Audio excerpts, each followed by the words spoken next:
Hi welcome to ആൻഡ്രൻ channel. ഇന്ന് നമുക്ക് പെരിമീറ്റർ എന്താണെന്ന് നോക്കാം. ഒരു ക്വസ്റ്റ്യൻ തന്നിട്ടുണ്ട്. Find the side of a square shaped postal stamp of perimeter 8 centimetre. Square ഷേപ്പിലുള്ള ഒരു പോസ്റ്റൽ സ്റ്റാമ്പ് ഉണ്ടെങ്കിൽ അതിൻ്റെ പെരിമീറ്റർ തന്നിട്ടുണ്ട്, അതിൻ്റെ സൈഡാണ് നമുക്ക് കണ്ടുപിടിക്കേണ്ടത്. അപ്പോൾ ഒരു സ്ക്വയറിൻ്റെ ഈ പോസ്റ്റൽ സ്റ്റാമ്പിൻ്റെ സൈഡ് എ എന്നെടുക്കാം നമുക്ക്. അപ്പോൾ പെരിമീറ്റർ എന്താണെന്ന് നമുക്ക് ആദ്യം അറിയണം അല്ലേ. പെരിമീറ്റർ എന്ന് പറയുന്നത് നമുക്ക് തന്നിട്ടുള്ള ഈ ഷേപ്പിൻ്റെ ബൗണ്ടറിയാണ് പെരിമീറ്റർ എന്ന് പറയുന്നത്. പെരിമീറ്ററിൻ്റെ ഫോർമുല എഴുതാം. Perimeter P is equal to square ആണ് തന്നിട്ടുള്ളത്. അപ്പോൾ സ്ക്വയർ എന്ന് പറയുമ്പോൾ എത്ര സൈഡ് ഉണ്ട്? 1 2 3 4 സൈഡ് ഉണ്ട് അല്ലേ.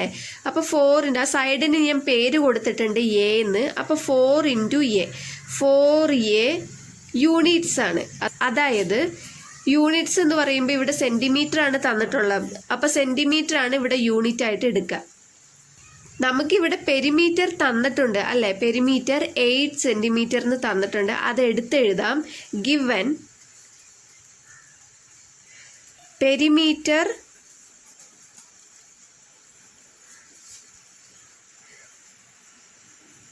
Of a postal stamp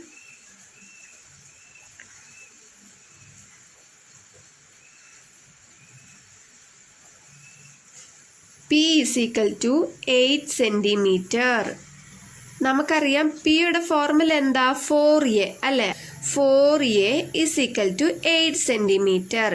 pick 4a എന്ന് നമ്മൾ സബ്സ്റ്റിറ്റ്യൂട്ട് ചെയ്തു. ഇനി നമുക്ക് എ എന്ന് പറയുന്നതാണ് ഒരു സൈഡ്. അപ്പോൾ എ എന്താണെന്ന് കണ്ടുപിടിക്കാം. a is equal to 8 ഇവിടെയുണ്ട് നേരത്തെ. ഈ 4 ഇവിടെ മൾട്ടിപ്ലൈയിലാണുള്ളത്. അപ്പോൾ റൈറ്റ് സൈഡിലേക്ക് പോകുമ്പോൾ അത് ഡിവൈഡ് ആകും. 8/4. a is equal to ഇതിനെ നമുക്ക് ക്യാൻസൽ ചെയ്യാം. 1 4 is 4, 2 4s are 8. അപ്പോൾ 2/1 എന്ന് കിട്ടി അല്ലേ. 2/1 എന്ന് പറഞ്ഞാൽ എത്രയാ? 2 തന്നെയാണ്. അപ്പോൾ a is equal to 2. നമുക്ക് സൈഡ് എത്രയാണെന്ന് കിട്ടി അല്ലേ. അപ്പോൾ ഇനി the side of the postal stamp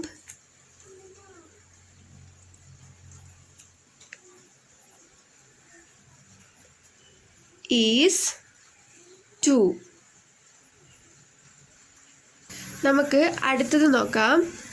Find the perimeter of a triangle whose sides are 3 cm, 4 cm and 5 cm. നമുക്കിവിടെ ട്രയാങ്കിളിൻ്റെ പെരിമീറ്റർ ആണ് കണ്ടുപിടിക്കേണ്ടത്. സൈഡൊക്കെ തന്നിട്ടുണ്ട്. ഒരു ട്രയാങ്കിൾ വരയ്ക്കുക. അതിന് നമുക്ക് സൈഡിൻ്റെ പേര് ABC എന്ന് കൊടുക്കുക. ഇപ്പോൾ ഫസ്റ്റ് എ സൈഡ് തന്നിട്ടുണ്ടല്ലോ. അപ്പോൾ ഗിവൺ നമുക്ക് ആ triangle A 3 centimetre, B 4 centimetre, C 5 centimetre എന്ന് തന്നിട്ടുണ്ട്. ABC എന്നുള്ളത് നമ്മൾ എടുത്തതാണ്. ഇനി പെരിമീറ്റർ കണ്ടുപിടിക്കണം. അപ്പോൾ perimeter of a triangle equal to boundary add ചെയ്യുന്നതാണ് പെരിമീറ്റർ അല്ലേ. അപ്പോൾ ബൗണ്ടറി എന്ന് പറയുമ്പോൾ ABC, A plus B plus C units. ഇവിടെ എന്താണ് യൂണിറ്റ് തന്നിട്ടുള്ളത് അതാണ് നമുക്ക് എടുക്കേണ്ടത്. അതുകൊണ്ടാണ് ഇവിടെ യൂണിറ്റ്സ് എന്ന് കൊടുത്തിരിക്കുന്നത്. A plus B plus C ആണ് കണ്ടുപിടിക്കേണ്ടത്. അപ്പോൾ equal to P is equal to A എന്ന് പറയുന്നത് നമുക്ക് ഇവിടെ എത്രയാണ് തന്നിട്ടുള്ളത്? 3 പ്ലസ് ബി എത്രയാ? 4 പ്ലസ് സി 5 സെൻറ്റിമീറ്റർ ആണ് തന്നിട്ടുള്ളത് അല്ലേ. അപ്പം ഇനി ആഡ് ചെയ്താൽ മതി. 3 + 4 7, 7 + 5 എത്രയാ? 12 സെൻറ്റിമീറ്റർ. അപ്പം നമുക്ക് പെരിമീറ്റർ എത്രയാണ് കിട്ടിയത്? 12 centimetre. Perimeter of a triangle is 12. അടുത്ത് നോക്കാം. ഒരു ഫിഗർ തന്നിട്ടുണ്ട്. ഇതിൻ്റെ പെരിമീറ്റർ കണ്ടുപിടിക്കാനാണ് പറഞ്ഞിരിക്കുന്നത്. അപ്പോൾ ഇങ്ങനെ തന്നാൽ എങ്ങനെയാണ് ചെയ്യേണ്ടതെന്ന് നോക്കാം. Perimeter P is equal to നമുക്കിവിടെ തന്നിട്ടുള്ള അളവുകൾ ആഡ് ചെയ്താൽ മതി അല്ലേ. പെരിമീറ്റർ എന്ന് പറയുന്നത് എന്താണ്? Boundary of a given figure. Total length of the boundary. P is equal to total length എന്ന് പറയുമ്പോൾ ഇത് മൊത്തത്തിൽ ആഡ് ചെയ്താൽ മതി. ഇവിടെ തൊട്ട് തുടങ്ങാം. 9 സെൻറ്റിമീറ്റർ. 9 പ്ലസ് ഇവിടെ നിന്ന് ഇവിടെ വരെയുള്ള അളവ് തന്നിട്ടില്ല. അപ്പോൾ ഇവിടെ 6 ആണ്. അപ്പോൾ ഇവിടെയും അതേപോലെ തന്നെ 6 ആയിരിക്കും.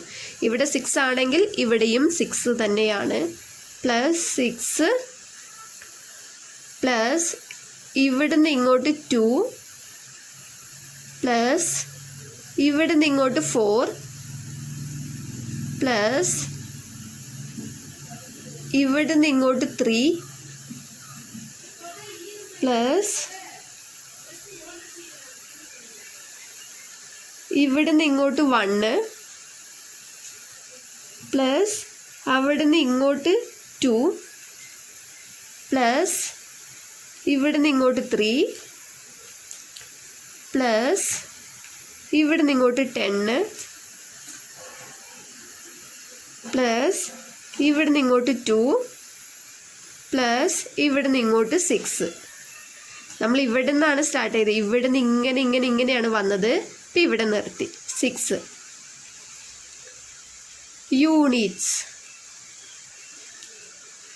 യൂണിറ്റ്സ് നമുക്കിവിടെ എന്താ തന്നിട്ടുള്ളത്? Centimetre. Equal to 9 plus 6 15, 15 plus 2 17, 17 plus 4 21, 21 plus 3 24, plus 1 25, 25 plus 2 27, 27 plus 3 30, 30 plus 10 40, 40 plus 2 42, plus 6 48 centimetre ആണ് നമുക്ക് കിട്ടിയത്. അടുത്തത് ഒരു റെക്റ്റാങ്കിളിൻ്റെ പെരിമീറ്റർ എങ്ങനെ കണ്ടുപിടിക്കാം നോക്കാം. If the length of A rectangle is 12 centimetre and the breadth is 10 centimetre then find it's perimeter. ഇപ്പോൾ ഒരു റെക്റ്റാങ്കിൾ വരയ്ക്കുകയാണെങ്കിൽ ലെങ്ത്ത് 20 സെൻറ്റിമീറ്ററും ബ്രെഡ്ത്ത് 10 സെൻറ്റിമീറ്ററും തന്നിട്ടുണ്ട് അല്ലേ. അപ്പം അതെടുത്തെഴുതാം. Given L is equal to 12 centimetre, B is equal to 10 centimetre. അപ്പം നമുക്ക് perimeter കണ്ടുപിടിക്കാൻ എന്താണ് formula? Total boundary of the, ഇവിടെ റെക്റ്റാങ്കിൾ ആയതുകൊണ്ട് rectangle. Okay, total boundary of rectangle. ഇവിടെ 10 ആണെങ്കിൽ ഇവിടെയും 10 തന്നെ ആയിരിക്കണം. ഇവിടെ 12 ആണെങ്കിൽ ഇവിടെയും 12 തന്നെ ആയിരിക്കണം. ലെങ്ത്ത് രണ്ടും ഒരേ അളവാണ്, ബ്രെഡ്ത്ത് രണ്ടും ഒരേ അളവാണ്. അപ്പോൾ length plus breadth plus length plus breadth എന്ന് വരും അല്ലേ, യൂണിറ്റ്സ്. അപ്പോൾ ഇവിടെ 2 ലെങ്ത്ത് ഉണ്ട്, 2 ബ്രെഡ്ത്ത് ഉണ്ട്. അപ്പോൾ ഇതിനെ നമുക്ക് എങ്ങനെ എഴുതാം? 2 × L + B എന്ന് എഴുതാം. 2 ലെങ്ത്തും 2 ബ്രെഡ്ത്തും. അപ്പോൾ ഇവിടെ 2 മൾട്ടിപ്ലൈ ചെയ്യുമ്പോൾ 2L + 2B എന്ന് കിട്ടും. ഈക്വൽ ടു 2 × L എന്താ തന്നിട്ടുള്ളത്? 12. B എന്താണ് തന്നിട്ടുള്ളത്? 10. അതിവിടെ സബ്സ്റ്റിറ്റ്യൂട്ട് ചെയ്യുക. അത് കഴിഞ്ഞ് 2 × 12 + 10 എത്രയാ? 22. 2 × 22 44 സെൻറ്റിമീറ്റർ ആണ് നമ്മൾക്ക് ഇവിടെ പെരിമീറ്റർ കിട്ടിയത്. ഏത് ഫിഗർ തന്നാലും അതിൻ്റെ പെരിമീറ്റർ കണ്ടുപിടിക്കുന്നത് അതിൻ്റെ ബൗണ്ടറി ആഡ് ചെയ്താൽ മാത്രം മതി. എളുപ്പമാണ്. മനസ്സിലായെന്ന് വിശ്വസിക്കുന്നു. എൻ്റെ വീഡിയോ ഇഷ്ടപ്പെട്ടാൽ സബ്സ്ക്രൈബ് ചെയ്യാൻ മറക്കല്ലേ. Thank you.